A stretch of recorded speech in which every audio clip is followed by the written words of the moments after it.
Hello everyone, welcome to another video. And in this video, we are going to discuss about the top 5 countries in Europe for international students in 2025. जो most affordable countries हैं international students के लिए कौन से हैं वो मुल्क। अगर आप यूरोप में आके पढ़ना चाहते हैं और आप तलाश कर रहे हैं सबसे बेहतर कंट्री कौन सी है जहां पे आपको सबसे कम ट्यूशन फी पे करनी पड़े, आपका वीजा भी इजीली लग जाए, आपको जॉब्स भी मिल जाए और इसके अलावा आपको पीआर मिलने के, सिटीजनशिप मिलने के भी चांसेस बहुत ज्यादा हों, तो कौन से हैं वो मुल्क। अगर आप इस चैनल पे बाय द वे पहली बार आए हैं तो must subscribe to this channel because इसमें मेरा भी कॉन्फिडेंस बूस्ट होगा और आपका भी फायदा होगा। Because on this channel I am sharing my experience of winning prestigious scholarships. मैं यहाँ पे बताता हूँ कि कैसे मैंने स्कॉलरशिप जीती है और कैसे I am studying in 3 top European countries, top European universities, and how you can also study as well. By the way, हमारी जो पहली कंट्री है यूरोप में वो है फ्रांस। फ्रांस में पढ़ने के बहुत से फायदे हैं। जो फायदा नंबर 1 है वो है लो ट्यूशन फी। फ्रांस में काफी यूनिवर्सिटीज हैं, almost all the public universities offer very low tuition fee around 243 Euros per year, जो कि बहुत कम है। पाकिस्तान की भी बहुत सी यूनिवर्सिटी से, इंडिया की बहुत सी यूनिवर्सिटी से ये कम ट्यूशन फी है। और आप कंपेयर करें अगर किसी भी यूरोपियन और कंट्री से लाइक नीदरलैंड, स्वीडन, बेल्जियम, तो काफी हाई ट्यूशन फी आपको मिलेंगी।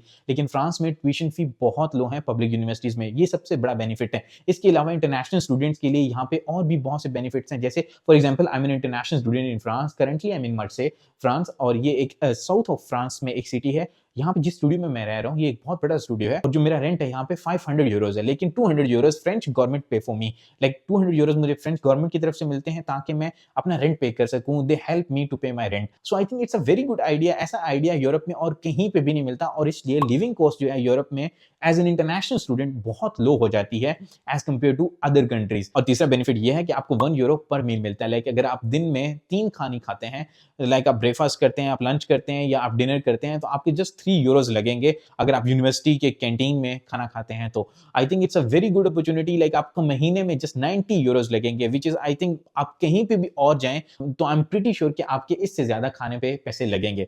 सो आई थिंक ये भी बहुत बड़ा फायदा है। इसके अलावा जो सबसे बड़ा फ्रांस में पढ़ने का फायदा है वो ये कि यहाँ पे कोई ब्लॉक्ड अकाउंट नहीं है। फ्रांस में ना आपको अपॉइंटमेंट का कोई इशू आएगा, ना ही आपका वीजा का कोई इशू आएगा और ना ही आपको कोई ब्लॉक्ड अकाउंट की अमाउंट चाहिए। जस्ट सिंपल आपको एक बैंक स्टेटमेंट अपनी शो करनी होगी और बैंक स्टेटमेंट भी कोई बहुत ज्यादा नहीं है। बैंक स्टेटमेंट अगर आपकी 7 to 8,000 है euros, then I think it's well and good, आपका इसके ऊपर वीजा लग सकता है। बट फ्रांस के वीजा में जस्ट एक ही चीज देखी जाती है कि अगर आपका कोई रिलीजियस बैकग्राउंड हो या आपका कोई ऐसा बैकग्राउंड हो जो कॉन्फ्लिक्टेड हो, देन थोड़ी सी रिजर्वेशन हो सकती हैं। बाकी और कोई रिजर्वेशन नहीं है। फ्रांस का वीजा लेना इज वेरी इजी और बहुत ज्यादा लोगों को ये वीजा मिल जाता है। लेकिन अगर आपका फ्रांस में एडमिशन ना हो, क्योंकि यहाँ पे पब्लिक यूनिवर्सिटीज में एडमिशन लेना बहुत मुश्किल हो जाता है क्योंकि अब काफी ज्यादा कंपेटिटिव होता जा रहा है फ्रांस, तो देन हम कहाँ जाएं। तो Austria is a very good destination at the moment for international students and the most affordable one.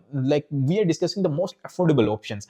तो Austria is the number 2। Austria का जो प्रोसेस है वो काफी हैक्टिक हो सकता है, आपको प्रोसेस में काफी टाइम लग सकता है। लाइक इसका 6 मंथ एटलीस्ट आपको माइंड में रखने चाहिए, क्योंकि ऑस्ट्रिया में अप्लाई करने से पहले जो आपके डॉक्यूमेंट्स होंगे वो अटेस्टेड होने चाहिए जो पाकिस्तान में एम्बेसी है ऑस्ट्रिया की वहां से। तो उससे अटेस्टेशन कराने का एक लंबा सा प्रोसीजर है जिसमें ऑलमोस्ट आपको 6 मंथ्स लग सकते हैं। पहले आप अपने डॉक्यूमेंट्स एम्बेसी को भेजेंगे, देन एम्बेसी आपको वेरीफाई करके वो डॉक्यूमेंट्स वापस भेजेगी, देन अगेन आप एम्बेसी को भेजेंगे to get verification, another verification which is through Gerry's, VFS Global कहते हैं हम उसको। तो ये थोड़ा सा प्रोसेस लेंथी हो सकता है। मैंने अपनी ऑस्ट्रिया वाली वीडियो में डिटेल के ऊपर बताया, मैं फ्रांस के ऊपर भी डिटेल सीरीज प्रिपेयर कर चुका हूं, आप मेरे चैनल के ऊपर जाके देख सकते हैं। मैं अगेन कहूंगा अगर आपने हमें सब्सक्राइब नहीं किया तो सब्सक्राइब, क्योंकि इसमें आपका भी फायदा है एंड मेरा भी कॉन्फिडेंस बूस्ट होगा। I will try to make better videos. So Austria में बहुत सी यूनिवर्सिटीज हैं जहां पे आप अप्लाई कर सकते हैं, बहुत सी पब्लिक यूनिवर्सिटीज हैं जहां पे ट्यूशन फी सिर्फ 700 यूरोज है, which is I think not much. Pakistan में भी बहुत सी जो यूनिवर्सिटीज हैं उनकी ट्यूशन फी इससे ज्यादा होती है। तो आपके लिए एक अच्छा चांस है कि आप ऑस्ट्रिया में अप्लाई करें। ऑस्ट्रिया में अगर आपका एडमिशन हो जाता है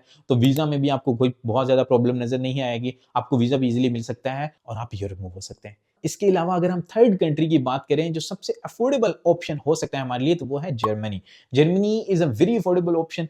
जर्मनी में जो लिविंग कॉस्ट है वो थोड़ी सी हाई हो सकती है, लेकिन ट्यूशन फी जो है वो नहीं है। Germany most of the public universities have zero tuition fee. एक सेमेस्टर कंट्रीब्यूशन फी आपको पे करनी होती है जो वेरी करती है 50 यूरो से 250 euro, depending upon your university, काफी ज्यादा भी हो सकती है। बट इसके अलावा आपके कोई एक्सपेंसेस नहीं होते। और जर्मनी में जॉब्स की सबसे अच्छी रेशियो है एट द मोमेंट।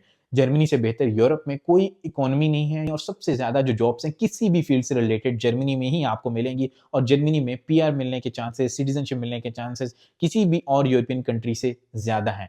तो जर्मनी को आप जरूर कंसिडर करें। अगर आपका लिमिटेड बजट है, आप वेट कर सकते हैं अपॉइंटमेंट के लिए। थोड़ा सा अपॉइंटमेंट का जो प्रोसेस है वो हैक्टिक है वीजा के लिए, बट आपको वीजा मिलने के भी चांसेस अच्छे हैं। स्टूडेंट वीजा में कोई बहुत ज्यादा प्रॉब्लम नहीं होती, बट एक ही सबसे बड़ा प्रॉब्लम होता है, वो होता है अपॉइंटमेंट लेना। लेकिन उसमें भी अगर आपका CGPA 3.7 से ज्यादा है तो आप फास्ट ट्रैक में बहुत इजीली निकल सकते हैं जर्मनी के लिए। अगर आपका इतना अच्छा CGPA हो तो आपको अपॉइंटमेंट जल्दी मिल जाती है as compare to other students जिनका CGPA 3.7 से कम हो। तो मैं यही सजेस्ट करूंगा कि अगर आपका CGPA भी अच्छा है या CGPA अच्छा नहीं भी है, आप ब्लॉक्ड अकाउंट अफोर्ड कर सकते हैं।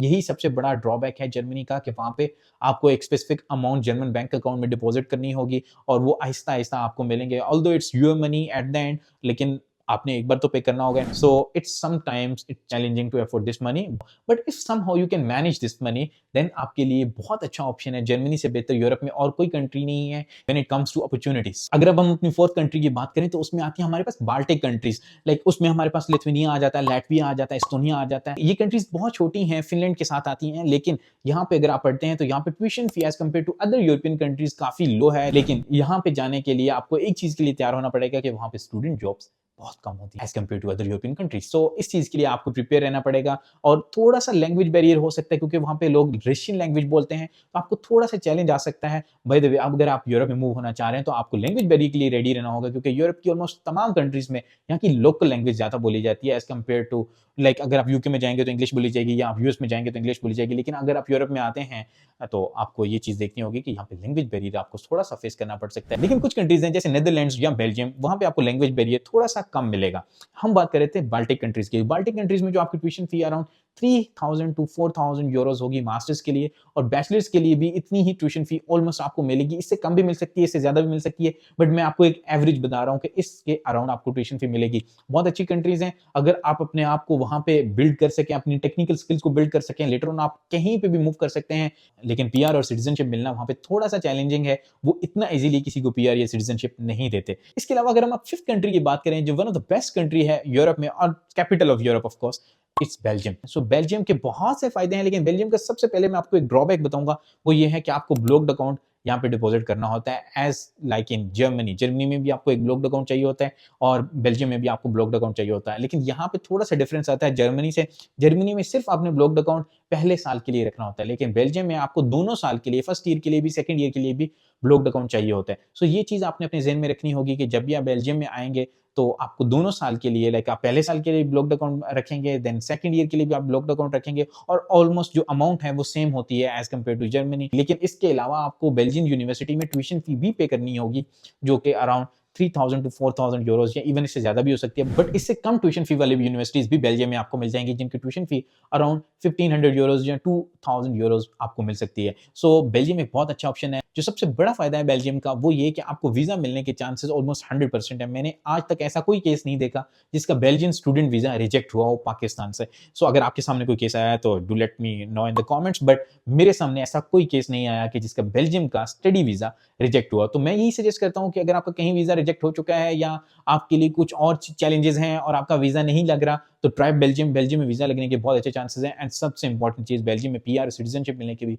बहुत अच्छे चांसेस हैं आपके लिए। और सबसे बेहतर चीज जो है बेल्जियम में जॉब रेशियो बहुत अच्छी है। सो हमने बात कर ली which is the best 5 countries in Europe जहां पे आप आके पढ़ सकते हैं। लेकिन आप सोच रहे होंगे कि बहुत सी ऐसी कंट्रीज हैं जो मैंने मिस कर दी, like Italy, like Bulgaria, Romania, Cyprus, और भी ऐसी बहुत सी कंट्रीज हैं। नेदरलैंड्स तो काफी एक्सपेंसिव हो सकता है, बट रोमानिया, बल्गारिया, सिप्रस काफी चीपर हो सकते हैं आपके लिए, इवन इटली भी। बट वहां पे वीजा रेशियो में बहुत सी प्रॉब्लम्स आपको आ सकती हैं as compare to these countries जिनकी मैंने डिस्कशन किया। और खासतौर पर बुल्गारिया में और रोमानिया में जो लैंग्वेज बैरियर है वो बहुत ज्यादा आपको मिलेगा। वहां पे आपको लो ट्यूशन फी पे यूनिवर्सिटीज मिल जाएंगी, लेकिन वहां से आपको लेटर ऑन यहाँ पे यूरोप, मेनलैंड यूरोप में जरूर मूव करना पड़ेगा, नहीं तो आपको काफी ज्यादा चैलेंजेस पेश आएंगे वहां पे रोमानिया में या बुल्गारिया में, इवन सिप्रस में भी। By the way, Cyprus is not the part of Schengen zone, Cyprus is only the part of EU is something different and Schengen zone is something different. अगर आप Cyprus में आते हैं तो आप यूरोपियन अदर कंट्रीज में travel नहीं कर सकते। तो ये चीजें हैं जो कुछ आपने ज़हन में रखनी होती हैं। बाय द वे, अगर आपका कोई भी क्वेश्चन हो तो do ask me in the comments. अगर आपको ये वीडियो पसंद आई है तो just press the like button और do subscribe us. By the way, अगर आप मेरे से कांटेक्ट करना चाहते हैं तो you can also reach me on my Instagram. See you in the next video.